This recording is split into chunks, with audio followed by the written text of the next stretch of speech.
Hi, welcome to Bookie. Today we'll unlock the book The Fifth Discipline, The Art and Practice of the Learning Organization.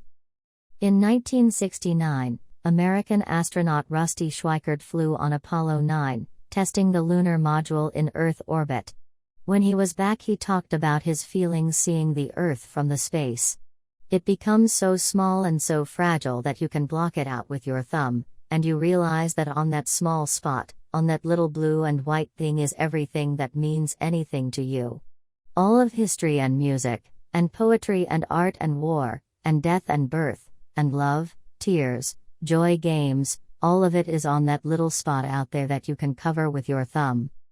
He also talked about how it felt when he was outside the spaceship engaged in extravehicular activity, staring into the universe and the spectacle that passed before his eyes. He described it as a whole new vision, no boundaries, no frames, everything an indivisible whole. Unlike Schweickart, who saw and felt the Earth as an indivisible whole from space, ordinary people like us can only understand the idea indirectly.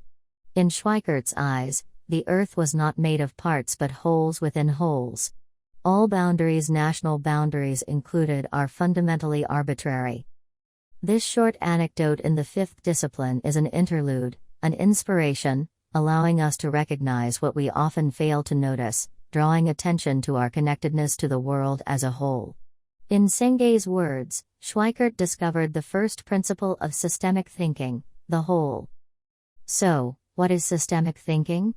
It's a conceptual framework as well as an approach that helps us to observe and understand the whole. It is necessary to grasp that a system is complete, a whole comprised of interrelationships rather than chains of linear cause-effect.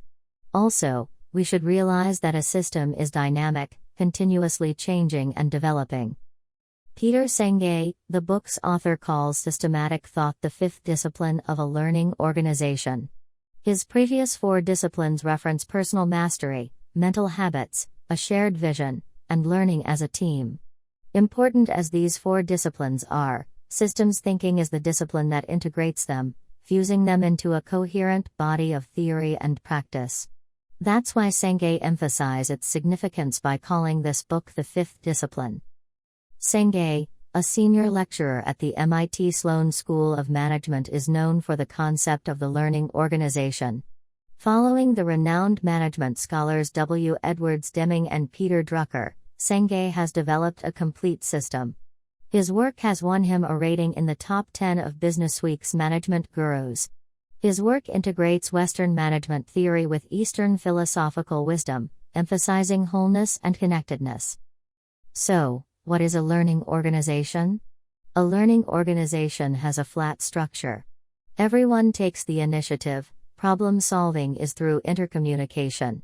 The organization encourages reflection and action, which facilitates individual growth. A learning organization contrasts with a traditional controlling organization in which a top-down and fragmented structure is the convention.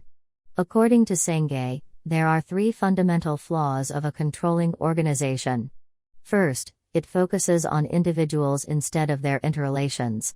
Second, it emphasizes fragments rather than the whole.